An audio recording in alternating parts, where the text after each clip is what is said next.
Hello everyone.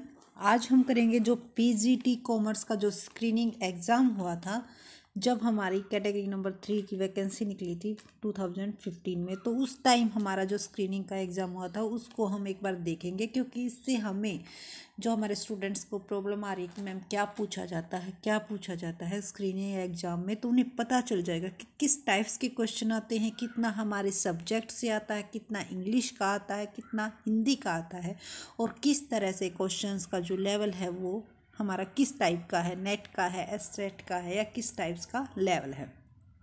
देखो, वो जो पेपर था वो इस सिचुएशन में नहीं था कि हम आपको, क्योंकि उसमें से कुछ भी क्लियर समझ में नहीं आ रहा था, तो इसीलिए हमने इसको आपको लिख कर अच्छी तरह से सारे क्वेश्चंस को लिख कर आपको उसके आंसर्स और उसके एक्सप्लेन्स के साथ आपको समझाने की कोशिश करेंगे। आई होप आपको क्लियर भी हो जाएगा कि किस टाइप्स के क्वेश्चन पूछे जाते हैं, और जो क्वेश्चंस हैं वो हमने सारे यहाँ पे लिख दिए हैं। तो प्लीज़ अगर आपको हमारी वीडियो पसंद आए तो उसे ज़रूर लाइक कीजिएगा, क्योंकि इससे एक थोड़ा सा हमें क्या है मोटिवेशन मिलता है आगे और वीडियो आपको बनाने का, कि हाँ हमारे स्टूडेंट्स को हमारी वीडियो पसंद आ रही हैं और इसे ज़्यादा से ज़्यादा शेयर कीजिए।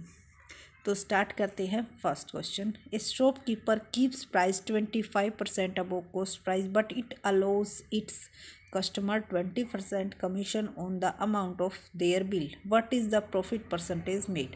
तो देखो, हमारे कई स्टूडेंट्स का ये कहना होता है कि मैम आप हिंदी में भी करवाइए, बट मेजॉरिटी इंग्लिश की रहती है, और वैसे भी अगर आप कॉमर्स स्टूडेंट्स हैं तो आपको इतनी इंग्लिश तो आनी ही चाहिए, बट हम साथ साथ में आपको हिंदी जो समझाते हैं वो हम आपको हिंदी में भी समझाते रहते हैं।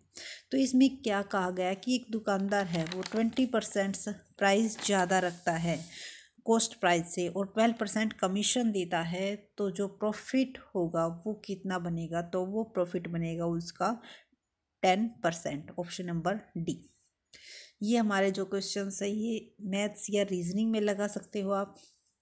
तो मैथ्स के भी क्वेश्चन पूछे जाते हैं, साइंस के भी क्वेश्चन पूछे जाते हैं, हरियाणा जीके से ज़्यादा क्वेश्चन आते हैं, और हमारे subjects. ABC start a business if A invest 3 times as much as 3B invest and B invest 2/3 of the C invest, then the ratio of capital A, B and C की ratio पूछी गई है। तो जो ratio निकल के आएगी हमारी निकल के आएगी यहाँ पे 6:3, यानी कि जो डी ऑप्शन है वो करेक्ट है। इसमें आप देख भी सकते हो आंसर्स के थ्रू कि बी है जो वो ए का 3 टाइम्स है, और जो सी है वो क्या है 2/3 ऑफ बी है। उसके बाद question number third, sugar in urine is tested with, तो किससे टेस्टेड किया जाता है, Benedict solution. Option number A. उसके बाद है fourth question, the 3 R's to save the environment are. जो 3 R हैं इन्वायरमेंट को सेव करने के लिए जो 3 R यूज़ किए जाते हैं वो किसको इंडिकेट्स करते हैं, तो वो हमारे option number third, reduce, reuse और रिसाइकिल। उसको दोबारा यूज़ करना, उसको कम से कम करना, और जो चीज़ें हम यूज़ कर रहे हैं उसको रिसाइकल, यानी कि दोबारा उसको क्या करके ख़त्म करके दोबारा उसको तैयार करना। उसके बाद फिफ्थ क्वेश्चन है, particles carrying positive charge suddenly start moving towards earth, the earth magnetic field will deflect them towards। ये साइंस का क्वेश्चन है, इसका आंसर आप देख लेना। विच of the following salts undergoes hydrolysis, तो इसका आंसर आएगा ऑप्शन नंबर फर्स्ट। उसके बाद है question number seventh, milk is an example of, milk किसका एग्जाम्पल है, तो इसका आंसर आएगा ऑप्शन नंबर बी, एम्युल्सन।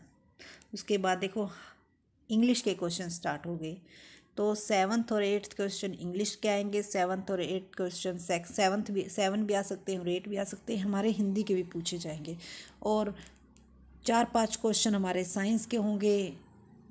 मतलब 20 से 20 तक क्वेश्चन हमारे जीके के हो सकते हैं, और हरियाणा जीके ज़्यादा पूछी जाती है। Sorry. In high school many of us never realized the importance that grammar would dash in, यहाँ पे फिल इन द ब्लैंक्स में क्या आएगा ये बताना था। तो 8th में जो आंसर आएगा वो आएगा ऑप्शन नंबर सी, प्ले। उसके बाद है choose the word the best express the underline word. तो इस जो अंडरलाइन वर्ड है प्लेसिड्स, इसको कौन अच्छी तरह से एक्सप्लेन कर रहा है, तो इसका मतलब होता है शांत, ऑप्शन नंबर फर्स्ट ए, काम। उसके बाद है select the substitutes that best express meaning of the underline word. तो इस वर्ड्स का हमें क्या बताना था, मीनिंग बताना था, तो इसका मीनिंग होता है लिविली, ऑप्शन नंबर सी। उसके बाद 11th question, choose the alternative which can replace the given words और sentence so as to communicate the meaning. इसका मीनिंग बताना है। A place where bees are kept, तो उसका मीनिंग होता है एपेरी, जहाँ पे किसको रखा जाता है, बीज को रखा जाता है। उसके बाद करेक्टली स्पेलिंग पूछी गई थी कि कौन सी स्पेलिंग करेक्ट है, तो यहाँ पे कम्युनिसुरेट, option number D correct spelling में दिया हुआ है। तो इस टाइप्स के क्वेश्चन पूछे जाते हैं। स्टूडेंट्स को बहुत ज़्यादा कन्फ्यूजन हो रही थी कि मैम किस तरह के, और हाँ एसटेट के मार्क्स आपके काउंट नहीं होंगे, स्क्रीनिंग के ही काउंट होंगे, इसलिए बहुत ही बेस्ट तैयारी करनी है। इसी के बेस पर आपकी लिस्ट लगेगी। निम्न शब्द में कौन सा समास है, चतुर्भुज में कौन सा समास है, तो चतुर्भुज में कौन सा समास होता है, चार भुजाओं वाला है जो कौन है, विष्णु, तो इसका हो जाएगा ए, बहुब्री। उसके बाद महोत्सव में उपयुक्त संधि, महोत्सव में कौन सी संधि है, महान प्लस उत्सव, इसमें कौन सी संधि होती है, गुण, जो किसका पार्ट है, स्वर संधि का। उसके बाद अग्नि परीक्षा देना, इसका आंसर आएगा ऑप्शन नंबर डी, कठिन परिस्थिति में पढ़ना। इसके बाद देखो तत्सम शब्द का चयन करना है। तत्सम शब्द का मतलब क्या होता है, जो संस्कृत के समान होते हैं, तो इसमें आ जाएगा हमारा ऑप्शन नंबर फर्स्ट, पिपाशा। जो बूढ़े श्याम रंग त्यो त्यो उज्जवल होए, उक्त पंक्ति में अलंकार बताना था, तो इसमें हमारा कौन सा अलंकार है, विरोधाभास। क्या हो रहा है, विरोध का आभास हो रहा है। उसके बाद देखो हरियाणा जी के क्वेश्चन, अर्गन्या वाज सिचुएटेड, कौन सी, हरियाणा के, ये कहाँ पे है, अग्रोहा में। उसके बाद जो फिरोज तुगलक है, उन्होंने तुगलक डिनेस्टी बिल्ट की थी, हिसार डिस्ट्रिक्ट ऑफ हरियाणा, तो इसका आंसर आएगा option number D, Fatehabad. Kalpana Chawla medical university situated at, Kalpana Chawla medical university कहाँ पे सिचुएटेड है, तो इसका आंसर आ जाएगा ऑप्शन नंबर ए, करनाल में। उसके बाद कंसीडर द फॉलोइंग स्टेटमेंट, ये दो स्टेटमेंट दी गई है और इनमें से पूछा गया है कि कौन सी ट्रू है। Bangru and Jatu are the two main dialect of Haryanvi language, Bangru is most widely spoken of Haryana, तो ये दोनों ही करेक्ट हैं। Which of the following natural part of Haryana is the largest, तो कौन सा पार्ट ज़्यादा है, the dry plain of Aravalli range, option number D. उसके बाद द फेमस बीबीगिरी एंड नजफगढ़ टेक्स are located in which natural part of Haryana, तो ये कहाँ पर है, इसका आंसर आएगा हमारा जो मैदानी क्षेत्र है ना वहाँ पर है। The what is the amount of average rainfall in Haryana, तो एवरेज रेनफॉल कितनी है हरियाणा में, ये इस क्वेश्चन का आंसर आप हमें बताइएगा, क्योंकि मिलीमीटर में दी हुई है, सेंटीमीटर में नहीं दी हुई है, कहीं पर 25 बता रहा है, कहीं पर 35 बता रहा है, तो ये आप देख लेना। At the time of appointing the जज ऑफ द हाई कोर्ट, जज हाई कोर्ट के जज को कौन अपॉइंट करता है, तो उसे हमारा कौन अपॉइंट करता है, प्रेसिडेंट अपॉइंट करता है, किसकी कंसल्ट पे, गवर्नर की कंसल्ट पे क्या करता है, उसको अपॉइंट करता है। उसके बाद Jawaharlal Nehru canal of Haryana originate from, जो जवाहरलाल नेहरू है ये कहाँ पे है, Yamuna canal, option number D आ जाएगा इसका आंसर। उसके बाद question number 27, find the odd, यहाँ पे ओड देखना था, झालरा, कड़ी, हंसली और ओहनी, जो सबसे अलग है वो इसमें से हमें अलग करना था। What is the Motilal Nehru sports school situated in Haryana, Motilal Nehru school कहाँ पे सिचुएटेड है, हरियाणा में राई सोनीपत में सिचुएटेड है और बहुत ही फेमस स्कूल है। Which of the following newspaper was published by Pandit Nekiram Sharma, Nekiram Sharma ने कौन सा न्यूज़पेपर पब्लिश किया था, तो वो उन्होंने किया था संदेश, option number B. Given below are some district of Haryana, इनमें से क्या करना था, location from north to south, ये आप मैप के अकॉर्डिंग इनको लगाना है। Location of the proposed Kumharia nuclear plant in Haryana is situated, तो ये कहाँ पे है, फतेहाबाद में।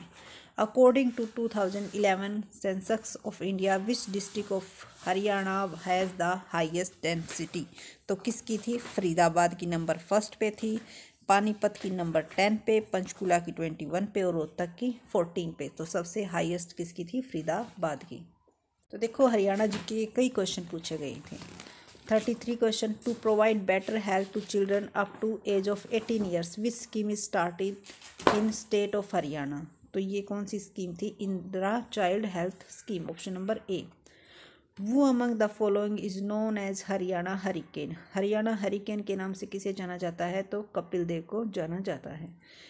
When did the prime minister inaugurated the program Beti Bachao Beti Padhao इन पानीपत, पानीपत में उन्होंने ये स्कीम जो है, प्रोग्राम जो है लॉन्च किया था, बेटी बचाओ बेटी पढ़ाओ, कब किया था, ये इन्होंने 2015 में किया था,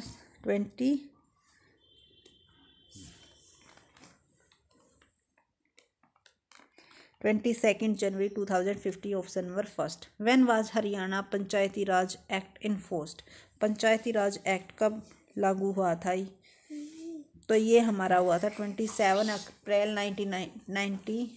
36 question, when was Haryana Panchayati Raj act enforced, Panchayati Raj act कब आया था हरियाणा में, तो जो इसका आंसर आएगा ऑप्शन नंबर सी, 22 अप्रैल 1994। वो is the constitutional head of the state government, तो कौन होता है कॉन्स्टिट्यूशनल हेड स्टेट गवर्नमेंट का, वो होता है हमारा governor, option number first. Current ratio indicates, current ratio किसको इंडिकेट्स करती है, तो शॉर्ट टर्म सॉल्वेंसी और लिक्विडिटी दोनों को ही करंट रेशो इंडिकेट्स करती है, तो इसका आंसर आ जाएगा हमारा option number D, both A and C. उसके बाद है 39 question, operating leverage explain, operating leverage क्या एक्सप्लेन करती है, impact of change in sales on EBT, impact of change in EBT on EPS, impact of change in sales on EBIT, EBIT का मतलब है in earning before income and tax, earning before income tax, none of the above, तो इसका answer आ जाएगा option number first, impact of change in sales on earning before interest and tax, sorry income tax बोल गया भाई, दिमाग से बिल्कुल स्लिप हो गया, earning before interest and tax, तो इसका आंसर आएगा ऑप्शन नंबर फर्स्ट। कौन, उसके बाद है 40 question, contributor of optimum capital structure theory, तो ऑप्टिमम कैपिटल स्ट्रक्चर थ्योरी किसने दी थी, मोदी गिलानी एंड मिलर ने, MM अप्रोच जिसको बोलते हैं। Under the high inflation rate of economic on the following bond investment is preferable to investor, तो इसका आंसर दिया हुआ zero coupon bonds, convertible bonds, bearer bond, floating rate bonds. कि high inflation है economic में तो कौन से उसमें हमें प्रेफरेंस देनी चाहिए इन्वेस्ट करने के लिए। उसके बाद है 43, विच of the following is not a popular classification on mutual fund, कौन सा पॉपुलर क्लासिफिकेशन म्यूचुअल फंड को जिसको हम क्लासीफाई करते हैं उसके 7 या 8 मोस्ट पॉपुलर बताए जाते हैं, इनमें से कौन सा नहीं है, तो जो चिट फंड है वो पॉपुलर क्लासिफिकेशन म्यूचुअल फंड नहीं है। उसके बाद 49, the modern capital market theory developed by, जो मॉडर्न मार्केट थ्योरी है वो किसने डेवलप की थी, तो इसका आंसर हमारा आ जाएगा William Sharpe, option number C. Which of the following is not money market instrument, तो कौन सा मनी मार्केट इंस्ट्रूमेंट नहीं है, तो जो ओवरड्राफ्ट है वो हमारा मनी मार्केट इंस्ट्रूमेंट नहीं है, बाकी treasury bill, commercial paper, certificate of deposit money market instrument है। उसके बाद है 51 question, which of the following theory of the portfolio management takes into account the multiple factor affecting the security pricing, तो इसका आ जाएगा हमारा arbitrage pricing theory. Arbitrage pricing theory है जो मॉडल है, क्या कौन सा मॉडल है, is a multi factor model. उसके बाद है question number 52, which of the following is an example of physical control, तो कौन सा एग्जाम्पल है फिजिकल कंट्रोल करने का, कंप्यूटर पासवर्ड और काउंटिंग कैश दिया हुआ, तो देखो कैश काउंट कर रहे हैं या कंप्यूटर पासवर्ड दोनों ही हमारे क्या है फिजिकल कंट्रोल के इंस्ट्रूमेंट है, एग्जाम्पल है sorry. Under which centre revenue and expenses are measured in monetary term, तो इसका आंसर आ जाएगा ऑप्शन नंबर सी। ये जो हमारे 3 सेंटर्स होते हैं, expense centre, revenue centre, profit centre, उसमें से क्वेश्चन आया हुआ है। Which effect are the best handled by the head office of MNCs, transaction, translation, economic, all of these. इसके ऊपर हमने वीडियो बनाई है, आपको वीडियो अगर आपने नहीं देखी है तो वहाँ से देखिए, इसका आंसर आपको मिल जाएगा। उसके बाद 55 question planning variance. Planning variance कौन सा होता है, तो वो होता है हमारा ओरिजिनल स्टैंडर्ड में से अगर हम रिवाइज स्टैंडर्ड निकाल देते हैं तो हमारे वो क्या निकल के आते हैं, वेरिएंस। प्लानिंग वेरिएंस यानी कि जो हमने सोचा था और जो हमारा खर्चा हुआ है उसके बीच में जो विचलन आया है, वेरिएंस आया है, जो डिफरेंस आया है, उसी को बोलते हैं प्लानिंग वेरिएंस। उसके बाद है 56 question which of the following is cost variance investigation model, तो कौन सा है हमारा कॉस्ट वेरिएंस इन्वेस्टिगेशन मॉडल, ये बताना है यहाँ पे। उसके बाद है इन द फॉर्मूला, ये फॉर्मूला दिया हुआ और इसमें ये पूछा गया कि सी किसको डिनोट करता है। 58 questions cost auditor submit his report within prescribe form limit to, तो कॉस्ट ऑडिटर सबमिट करता है अपनी किसको रिपोर्ट सबमिट करता है, एक टाइम पीरियड के बाद इसको क्या करनी पड़ती है, सबमिट करनी पड़ता है central government with a copy to the company. उसके बहुत सारे मतलब जो हमारी सब्जेक्ट से रिलेटेड हैं उसके क्वेश्चंस हमारे जो आए हुए हैं वो इजी नहीं आए हुए हैं, हाई लेवल के आए हुए हैं। यानी कि ये नहीं कह सकते कि +1 +2 की बुक में से आए हुए हैं, जी नहीं, जो हमारी एमकॉम का सिलेबस है वहाँ से पूछे गए हैं। Which of the following is included in the structure of government account, तो कौन से इंक्लूड होते हैं जो हमारे गवर्नमेंट अकाउंट के स्ट्रक्चर में, तो consolidated fund of India, contingency fund of India, public account, all of these, तो इन तीनों को ही इंक्लूड किया जाता है। उसके बाद विच theory explain the term structure of interest rate, तो इसका आंसर आ जाएगा हमारा, देखो दोनों ही दी हुई थी, जो हमारी जो स्ट्रक्चर ऑफ इंटरेस्ट रेट को एक्सप्लेन करती हैं, लिक्विडिटी प्रेफरेंस थ्योरी भी और एक्सपेक्टेशन थ्योरी भी, ए और बी दोनों दी हुई है, बट इसमें ऑप्शन में ए और बी नहीं है। 61 minimum wages act is of minimum wages act कब आया था हमारा, 15 मार्च 1948 को आया था, तो ऑप्शन नंबर बी आ जाएगा इसका। उसके बाद 62 question if the maturity of a bond is 7 years then it will be, अगर मैच्योरिटी पीरियड 7 ईयर्स है तो किस में आएगा, तो वो हमारा आएगा मीडियम टर्म इन्वेस्टमेंट में, क्योंकि मीडियम टर्म इन्वेस्टमेंट में हमारे 3 ईयर से 8 ईयर तक के आते हैं और शॉर्ट टर्म इन्वेस्टमेंट में हमारे 1 to 3 तक आते हैं। इफ़ USID, एक क्वेश्चन दिया गया है, USID 1 की वैल्यू 58 और GBS इसकी वैल्यू 2.5, तो इसको इससे मल्टीप्लाई करेंगे तो हमारी GBP की वैल्यू आ जाएगी 145, ऑप्शन नंबर सी। उसके बाद 64 question A derivative contract is an instrument of, तो जो एक डेरिवेटिव कॉन्ट्रैक्ट होता है वो किसका इंस्ट्रूमेंट होता है, वो होता है हमारा इंटरनेशनल मार्केट का। उसके बाद minimum proportion of the current asset is known as, minimum proportion किस में होता है, यानी कि बहुत ही कम करंट एसेट्स का पोर्शन होता है, तो उसे बोलते हैं परमानेंट वर्किंग कैपिटल। ये भी हमने बहुत अच्छी तरह से समझाया था कि किस में करंट एसेट्स ज़्यादा होती है, किस में करंट एसेट्स कम होती है, किस में रेशो इक्वल रखा जाता है। तो जो हमारी परमानेंट वर्किंग कैपिटल होती है उसमें बहुत ही कम रेशो रखा जाता है करंट एसेट्स का, इसमें फिक्स्ड एसेट्स का ज़्यादा रेशो रखा जाता है। इसके बाद है 66 question which concept include internal integrated performance and relationship market, तो किसके कॉन्सेप्ट के अंदर इंक्लूड होते हैं internal integrated performance and relationship market, तो ये होती है हमारी होलिस्टिक मार्केटिंग कॉन्सेप्ट। उसके बाद विच of the following must be measurable, substantial, accessible, differentiable and actionable, तो वो होता है हमारा मार्केट सेगमेंटेशन। जब मार्केट के क्या बना दिए जाते हैं, पार्ट बना दिए जाते हैं, तो इनमें से ये सारे के सारी कैरेक्टरिस्टिक्स होती हैं। Ground zero summit organised in New Delhi on November 5/8/2015 was on the issue of, तो वो किसके उस पर रखा गया था,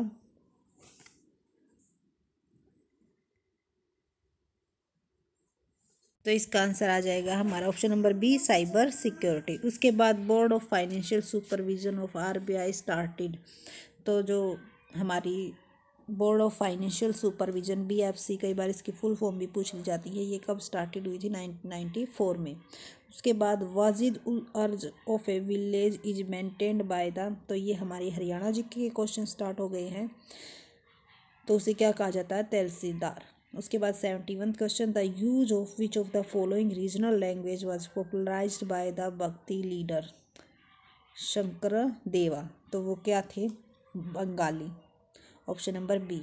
रिवर चंबल फ्लो थ्रो, तो जो रिवर चंबल है वो किस में से फ्लो करती है? हमारे राजस्थान, एमपी, मध्य प्रदेश और यूपी, उत्तर प्रदेश में से क्या करती है? फ्लो करती है। जो हमारे ऑप्शन नंबर फर्स्ट में दिया हुआ है वो क्या है? करेक्ट आंसर है। उसके बाद 73 क्वेश्चन, देखो ये रीजनिंग के भी क्वेश्चन आए हुए हैं कई। तो फाइंड द, जो हमारे एचएसएससी का जो सिलेबस होता है ना वही है, बस सिर्फ क्या है इसमें सब्जेक्ट के भी क्वेश्चन, आपके पीजीटी में सब्जेक्ट्स के भी क्वेश्चन ऐड कर दिए गए हैं। नहीं तो रीजनिंग के भी पूछे गए हैं, हमारे मैथ के भी पूछे गए हैं, साइंस के भी क्वेश्चन आए हुए हैं, 4-5 जीके के भी आए हुए हैं, और सब्जेक्ट्स के तो हैं ही। उसके बाद find the odd number, odd number पहचानना है। इसमें क्या दिया हुआ है? जो पहला है वो दूसरे का दुगना है, बट जो हमारे सी ऑप्शन में फर्स्ट बड़ा है, बाकी पीछे वाला छोटा है, उल्टा दिया हुआ है, तो option number C. Find the missing letter, missing letter यहाँ पर आपको पता करना था, तो ये सीरीज दी हुई है, इसको आप देखकर पता कर सकते हो।